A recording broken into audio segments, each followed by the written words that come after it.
నమస్కారం సిటీ వార్తలకు స్వాగతం. ముందుగా ముఖ్యాంశాలు. త్రాగునీరు కలుషితమైన దాఖలాలు ఎక్కడా లేవు. ప్రజలను భయభ్రాంతులకు గురిచేస్తూ అసత్య వార్తలు రాయటం సరికాదన్న మేయర్ కావటి, కమిషనర్ కీర్తి. డయేరియాతో చికిత్స పొందుతున్న బాధితులను పరామర్శించిన జనసేన పీఎస్సీ చైర్మన్ నాదెండ్ల మనోహర్. ఘటనపై సమగ్ర విచారణ జరిపి రిపోర్టు బయటపెట్టాలని డిమాండ్. హిందూ కళాశాలలో జరుగుతున్న బాలోత్సవం. కార్యక్రమంలో పాల్గొన్న విజ్ఞాన్ సంస్థల అధినేత లావు రత్తయ్య, విద్యార్థులు సృజనాత్మకతను కలిగి ఉండటమే శక్తివంతమైన జ్ఞానమని సూచన.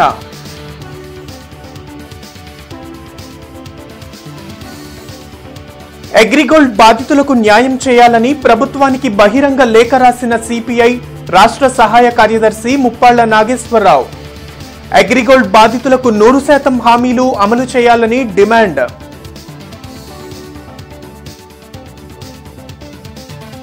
తూర్పు నియోజకవర్గంలో ఇంటింటికి సురక్షిత మంచినీటిని అందించే కార్యక్రమాన్ని ప్రారంభించిన టీడీపీ నేతలు శ్రవణ్ కుమార్, నసీర్ అహ్మద్.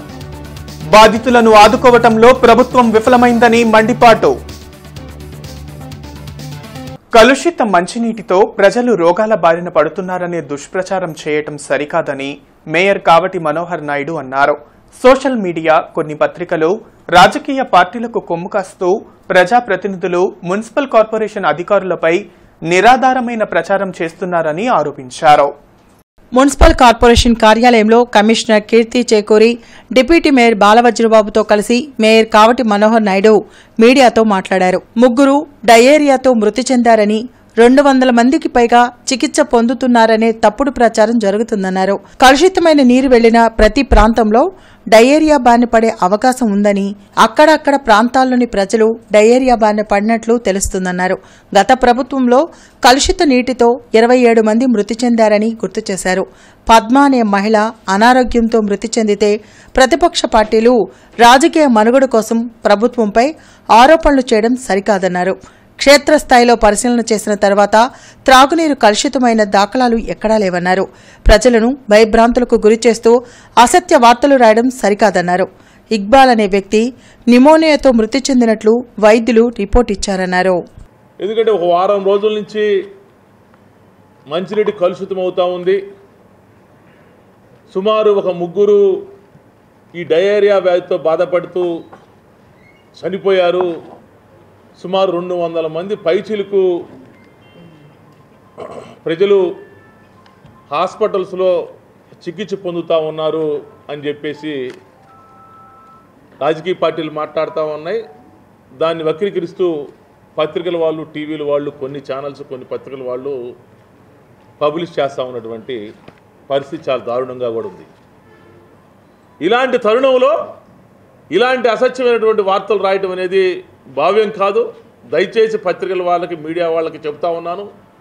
ఏదో ప్రతిపక్షాలు, రాజకీయ పార్టీలు వాళ్ళ పబ్బం గడుపుకోవడానికి ఇది అసత్యమైనటువంటి ఆరోపణలు చేయాలని చెప్పేసి వాళ్ళు ప్రయత్నం చేస్తూ ఉన్నాయి. సరే, వాళ్ళు ఎంత ప్రయత్నం చేసినా కూడా ప్రజలు నమ్మేటువంటి పరిస్థితి లేదు.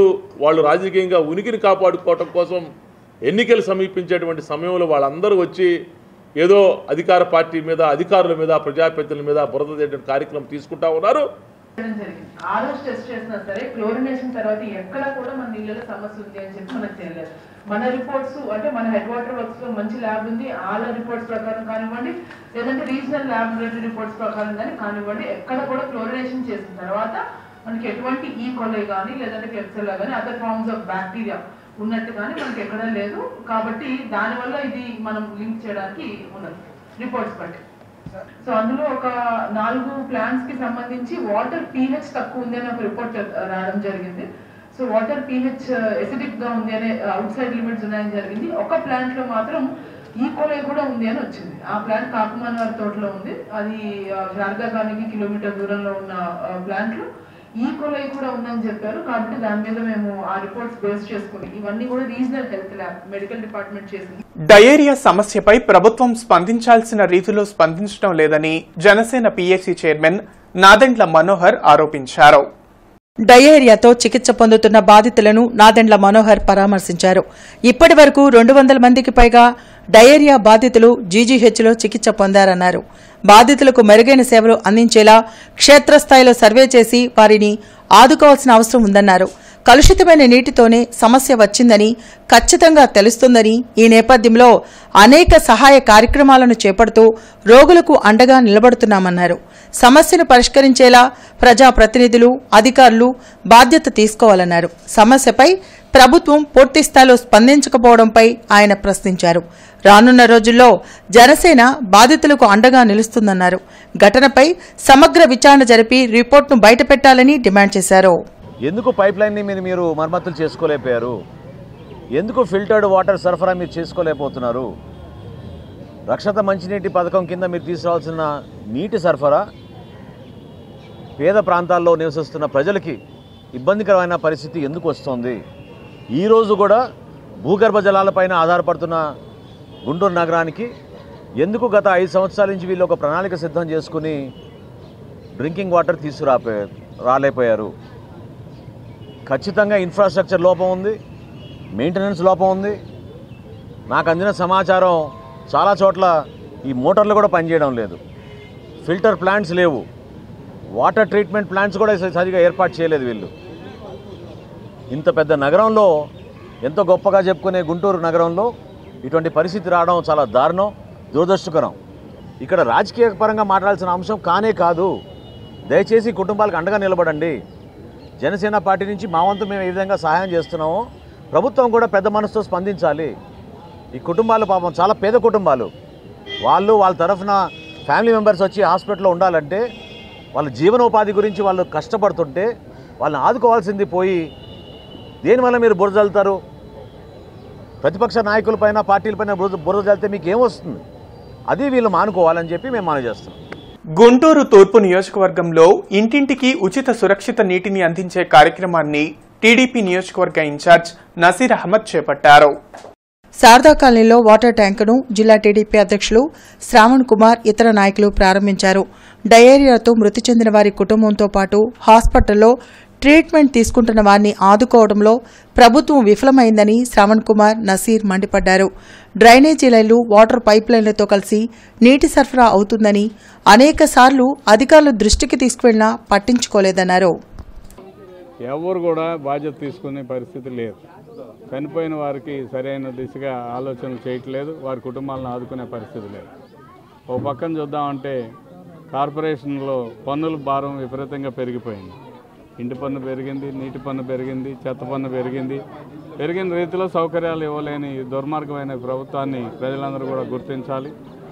చనిపోయిన దానికి సరైన చర్యలు తీసుకోకపోవడాన్ని కూడా మేము తీవ్రంగా ఖండిస్తూ ఉన్నాం. ఈ పరిస్థితిని గమనించిన తూర్పు నియోజకవర్గ ఇన్ఛార్జి గారు నసీర్ అహ్మద్ గారు ఒక 4 ట్యాంకర్ల వరకు మినరల్ వాటర్ని సప్లై చేయాలని నిర్ణయించారు. ఈరోజు మొట్టమొదటి ప్రారంభిస్తూ ఉన్నాం. ఎన్ని రోజులైతే ప్రభుత్వం కార్పొరేషన్ సరిగ్గా నీరు అందించలేదు, అన్ని రోజులు కూడా ఈ కార్యక్రమాన్ని కొనసాగిస్తూ ఉన్నారు. శారదా కాలనీలో ఈ రోజున మినరల్ వాటర్ ట్యాంకరు రోజుకి 2 కాలనీ వైజ్గా మరి ఉదయం, సాయంత్రం వారి అనువైన సమయాన్ని బట్టి వారు సప్లై చేస్తూ ఉన్నారు. వారిని అభినందనలు తెలియజేసుకుంటూ ఈరోజు గుంటూరు తూర్పు నియోజకవర్గంలో దాదాపు ప్రతి ఒక్క స్లమ్లో కూడా మంచి మినరల్ వాటర్ని అందించేటువంటి కార్యక్రమాన్ని శ్రీకారం చుట్టడం జరిగింది. పెద్ద ఎత్తున నగరంలో ఉన్నటువంటి ప్రతి స్లమ్ని కూడా రోజుకు 1 గంట చొప్పున ఒక్కొక్క స్లమ్లో ఈ కార్యక్రమాన్ని ఏర్పాటు చేస్తాం. ప్రతి ఒక్క ఇంటికి కూడా మినరల్ వాటర్లు తాగడానికి మినరల్ వాటర్ అందించేటువంటి కార్యక్రమం చేస్తాం. అలాగే చనిపోయినటువంటి కుటుంబాలు ఏదైతే శారదా కాలనీలో చనిపోయినటువంటి ఒక పద్మ అనే యువతికి ఒక 5 లక్షలు ఇవ్వడానికి తెలుగుదేశం పార్టీ చేసినటువంటి పోరాటమే నిదర్శనం. విద్యార్థులు సృజనాత్మకతను కలిగి ఉండటమే శక్తివంతమైన జ్ఞానమని విజ్ఞాన్ సంస్థల అధినేత లావు రత్తయ్య అన్నారు. హిందూ కళాశాలలో జరుగుతున్న బాలోత్సవ ప్రారంభ కార్యక్రమంలో ఆయన పాల్గొన్నారు. 2 రోజుల పాటు జరిగే బాలోత్సవ కార్యక్రమంలో వివిధ పాఠశాలల విద్యార్థులు పాల్గొని ప్రదర్శనలు ఇవ్వనున్నారు. ఈ సందర్భంగా లావు రత్తయ్య మాట్లాడుతూ విద్యార్థులు ఎదుర్కొంటున్న ఒత్తిడిని తొలగించి విద్యార్థుల్లో ఉన్న సృజనాత్మకతను వెలికితీసేందుకు బాలోత్సవాన్ని నిర్వహించడం అభినందనీయమన్నారు. ఎమ్మెల్సీ కెఎస్ లక్ష్మణరావు మాట్లాడుతూ రాష్ట్ర వ్యాప్తంగా 40 ప్రాంతాల్లో బాలోత్సవ వేడుకలు జరుగుతున్నాయని, హిందూ కళాశాలలో 2 రోజుల పాటు జరిగే బాలోత్సవ వేడుకల్లో 2,500 మందికి పైగా విద్యార్థులు పాల్గొని 30కి పైగా విభాగాలలో జరిగే పోటీల్లో ప్రదర్శనలు ఇస్తున్నారన్నారు. బాలోత్సవ నిర్వహణకు సహకరించిన ప్రతి ఒక్కరికి కృతజ్ఞతలు తెలిపారు. కార్యక్రమంలో చలపతి విద్యా సంస్థల చైర్మన్ వైవి ఆంజనేయులు, హిందూ కళాశాల కరస్పాండెంట్ రామకృష్ణమూర్తి, తిరుపతయ్య, బోసుబాబు, ప్రిన్సిపల్ దుర్గాప్రసాద్ తదితరులు పాల్గొన్నారు. విద్యారంగంలో చాలా ఒత్తిడి ఎదుర్కొంటున్నారు. ముఖ్యంగా కార్పొరేట్ స్కూల్స్ మనం చూస్తా ఉన్నాం. ఈరోజు మానసికమైన ఉల్లాసం ఏమీ కూడా లేదు. కనీసం వాళ్ళ యొక్క టాలెంట్స్ ప్రదర్శించడానికి ఒక వేదిక ఏర్పడాలనే ఉద్దేశంతోనే బాలోత్సవాలు ఏర్పాటు చేశాం. నిజం చెప్పాలంటే దీనికి inspiration doctor Vasireddy Ramesh Babu. Doctor Vasireddy Ramesh Babu అని ఆయన తెనాలి దగ్గర ఆయన గ్రామం. ఆయన కొత్తగూడెంలో డాక్టర్గా ప్రాక్టీస్ చేస్తున్నాడు. 25 ఏళ్ల పాటు ఆయన కొత్తగూడెంలో జాతీయ బాలోత్సవాలు నిర్వహించి ఒక 5 ఏళ్ల క్రితం ఆయన ఆపేశారు.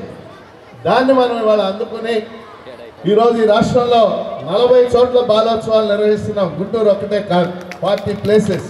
Creativity is the power, innovation is the power. అది ఈ పిల్లలందరికీ ఈ భవిష్యత్ తరానికి మనం చేయాల్సింది.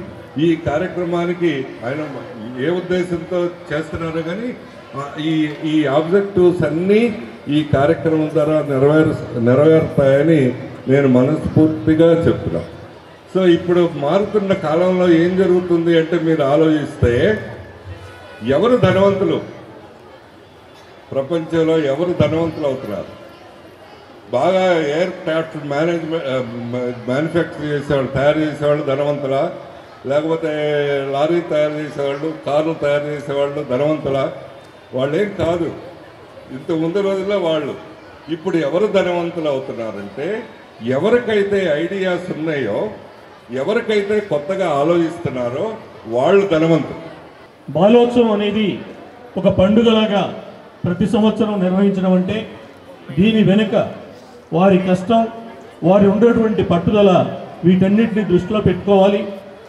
ఇక్కడికి వచ్చినటువంటి విద్యార్థులందరూ కూడా వివిధ పాఠశాలల నుంచి వచ్చిన, వివిధ ప్రాంతాల నుంచి వచ్చిన, కలిసిమెలిసి ఈ 2 రోజుల పాటు ఈ పాల్గొనడం. అగ్రిగోల్డ్ బాధితులకు రాష్ట్ర ముఖ్యమంత్రి ఇచ్చిన హామీలను అమలు చేయాలని సిపిఐ రాష్ట్ర సహాయ కార్యదర్శి ముప్పాల నాగేశ్వరరావు డిమాండ్ చేశారు.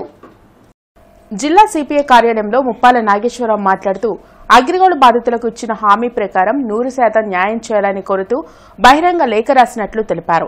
గత 9 సంవత్సరాల్లో అగ్రిగోల్డ్ బాధితులు అనేక పోరాటాలు చేసి విజయాలు సాధించారని గుర్తు చేశారు. అగ్రిగోల్డ్ ఆస్తులను గత ప్రభుత్వం జప్తు చేస్తే వైసీపీ నామమాత్రంగా నిధులు ఇచ్చి బాధితులను మభ్యపెడుతుందని ఆరోపించారు. అగ్రిగోల్డ్ బాధితులకు 30,000 కోట్ల రూపాయలను చెల్లించడంతో పాటు మృతుల కుటుంబాలకు 10 లక్షల రూపాయల పరిహారాన్ని చెల్లించాలని లేఖలో పేర్కొన్నట్లు చెప్పారు. రాజధాని విషయంలో వైసీపీ దొంగ మాటలను మానుకోవాలన్నారు. నగరంలో డయేరియాతో 2 మృతి చెందితే ప్రభుత్వం పట్టీ పట్టనట్లు వ్యవహరిస్తుందన్నారు. కార్యక్రమంలో జిల్లా కార్యదర్శి జంగాల అజయ్ కుమార్ తదితరులు పాల్గొన్నారు. ప్రభుత్వం చేతిలో మీరు చెప్పిన లెక్క ప్రకారము ఇన్ని వేల కోట్ల ఆస్తులుంటే 5 ఏళ్లుగా బాధితులకి నామమాత్రంగా డబ్బులు ఇచ్చి మమాని ఎందుకు అనిపిస్తున్నారు? ఇది మాట తప్పటం, మడం తిప్పటం కాదా? ఆటలాడే పని కాకుండా పూర్తి న్యాయం చేకూర్చండి ముఖ్యమంత్రి గారికి బహిరంగ లేఖ రాస్తున్నాం. ఈ అంశాలతో ఈ బహిరంగ లేఖకు ముఖ్యమంత్రి గారు స్పందించి వెంటనే మాటకి కట్టుబడి అమలు జరపమని విజ్ఞప్తి చేస్తున్నాం. గ్రామ రెవెన్యూ సహాయకుల సమస్యల పరిష్కారం కోసం ఫిబ్రవరి 18, 19వ తేదీలలో విజయవాడలో రిలే దీక్షలను ఏపీ గ్రామ రెవెన్యూ సహాయకుల సంఘం చేపట్టనుంది. ఈ దీక్షలను జయప్రదం చేయాలని సంఘ రాష్ట్ర ప్రధాన కార్యదర్శి ఉమామహేశ్వరరావు కోరారు. బ్రాడీపేటలోని సిపిఎం కార్యాలయంలో ఆయన మీడియాతో మాట్లాడారు.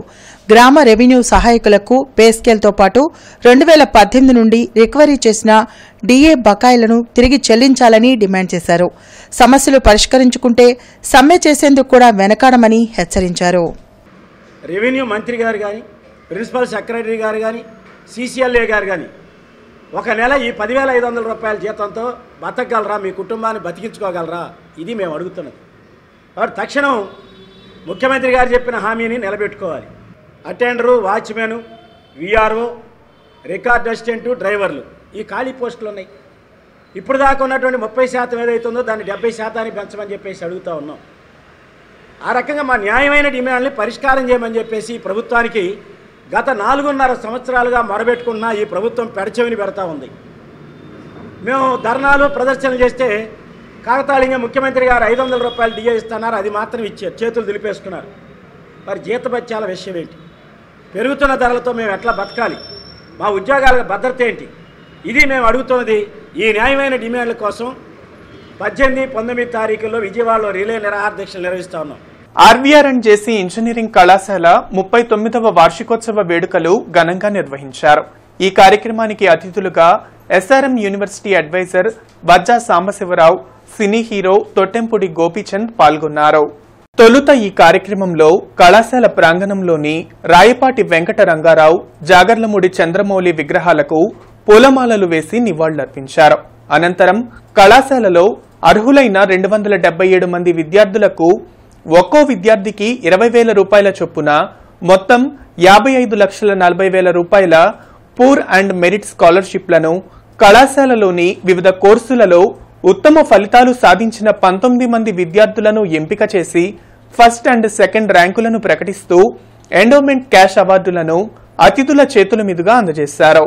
ఈ కార్యక్రమంలో విద్యార్థులు చేసిన జానపద, సాంస్కృతిక, నృత్య నాట్య ప్రదర్శనను, వెస్ట్రన్ డాన్స్, మిమిక్రీ మరియు వివిధ సందేశాత్మక నాటక ప్రదర్శనలు ఉత్సాహంగా సాగాయి. మార్చి 2వ తేదీన జరిగే ప్రత్యామ్నాయ సంస్కృతి మేళాను జయప్రదం చేయాలని దళిత సంఘాల నాయకులు పిలుపునిచ్చారు. ముందుకు తీసుకెళ్లేందుకు జరిగే ప్రత్యామ్నాయ సంస్కృతి మేళాలో ప్రజలు పెద్ద సంఖ్యలో పాల్గొనాలన్నారు. కత్తి పద్మారావు అంటే దళిత ఆత్మగౌరవానికి ప్రతిరూపమైన వ్యక్తి అని, ఆయనపై మతోన్మాద ముసుగులో మనువాదులు చేస్తున్న దుష్ప్రచారాన్ని ఖండిస్తున్నామన్నారు.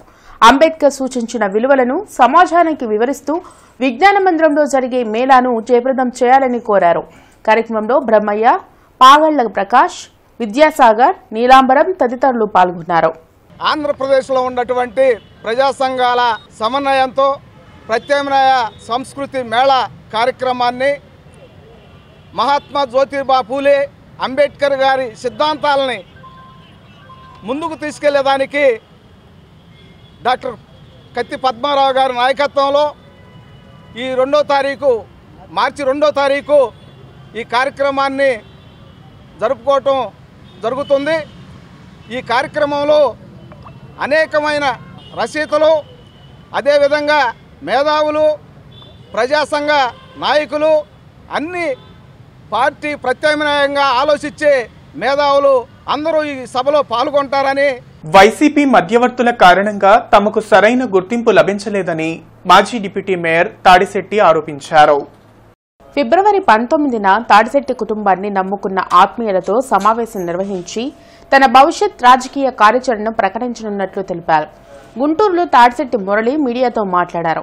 వైసీపీలో తాను చాలా అవమానాలు ఎదుర్కొన్నానని, జగన్మోహన్ రెడ్డి కోసం వాటిని దిగమింగుకున్నట్లు చెప్పారు. వెంకన్న దర్శనమైనా రోజుకి 10 సార్లు చేసుకోవచ్చు, కానీ సీఎం జగన్ దర్శనం కష్టమని తెలిపారు. 2018లో జగన్మోహన్ రెడ్డి గారి పిలుపు మేరకు వైఎస్ఆర్సీపీలో చేరడం జరిగింది. మరి 2019 ఎలక్షన్లో గుంటూరు వెస్ట్, గుంటూరు ఈస్టు విశేషంగా కృషి చేసి అక్కడ అభ్యర్థులు గెలవడానికి మేమెంతో మా యొక్క పాత్రను అక్కడ పోషించడం జరిగింది. ఎప్పుడు కూడా మాకు ఎటువంటి గుర్తింపు ఇవ్వని పరిస్థితిని మేము గమనించాం. తాడిశెట్టి ఫ్యామిలీని అభిమానించేటువంటి వాళ్ళందరూ కూడా మమ్మల్ని ఈ రోజున నిలదీసే పరిస్థితిని మేము ఎదుర్కొంటున్నాం. 19వ తారీఖు సోమవారం 10:30కి ఆత్మీయ సమావేశాన్ని ఏర్పాటు చేసుకున్నాం. అభ్యుదయ మహిళా కళాశాల ఆధ్వర్యంలో ఫ్యూజన్ ఫెస్ట్ 2024 జరిగింది. ఈ ఫెస్ట్ లో స్టూడెంట్స్ పాల్గొని సీనియర్ కు ఫేర్వెల్, జూనియర్స్ కు వెల్కమ్ పలికారు. విద్యార్థులతో పాటు అధ్యాపకులు ఈ కార్యక్రమంలో పాల్గొన్నారు. ఉన్నత భవిష్యత్ కోసం ఎలాంటి అడుగులు వేయాలో అధ్యాపకులు వివరించారు. ఈ సందర్భంగా నిర్వహించిన కల్చర్ ఈవెంట్స్ ను స్టూడెంట్స్ ఫుల్ జోష్ తో ఎంజాయ్ చేశారు. It's a farewell come freshers party. ఇక్కడ జూనియర్స్కి వీళ్ళు ఫేర్వెల్ ఫ్రెషర్స్ జరుపుకున్నారు. At the same time final ఇయర్స్కి ఫేర్వెల్ కూడా ఇచ్చారండి. చాలా గ్రాండ్గా జరుగుతోంది వి కన్వెన్షన్లో. ఇదేంటంటే చక్కటి అవకాశం వాళ్ళ పిల్లల యొక్క అభిరుచులు అన్ని టాలెంట్స్ చూపించుకోవడానికి.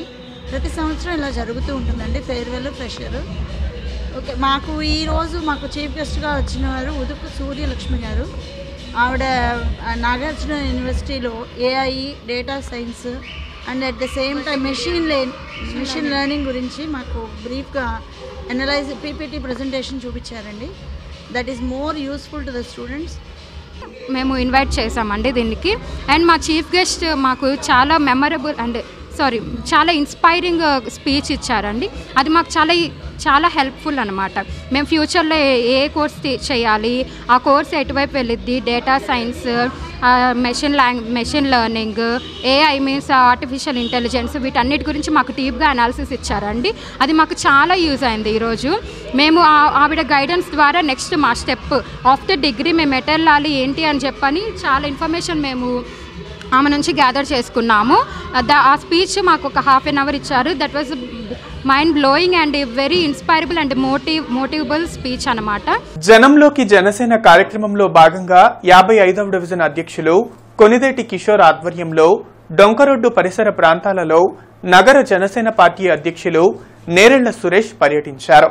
ప్రజలతో ముఖాముఖి అయ్యారు. ఈ సందర్భంగా ఆయన మాట్లాడుతూ కనీసం ప్రజలకు తాగేందుకు మంచినీరు కూడా ఇవ్వలేని దుస్థితిలో ఎమ్మెల్యే ముస్తఫా ఉన్నారని దుయ్యబట్టారు. ఎన్టీఆర్ కల్చరల్ అసోసియేషన్ 5వ వార్షికోత్సవం సందర్భంగా రేపు అన్నదాన సమాజం ఆడిటోరియం నందు డాక్టర్ బిఆర్ సుశీల్ కుమార్ సౌజన్యంతో స్వరాలాపన కార్యక్రమం జరగనుంది. వివిధ రంగాలలో సేవలందించిన ప్రముఖులకు అవార్డుల ప్రదానోత్సవం జరగనుంది. సిటీ న్యూస్ సమాప్తం. నమస్కారం.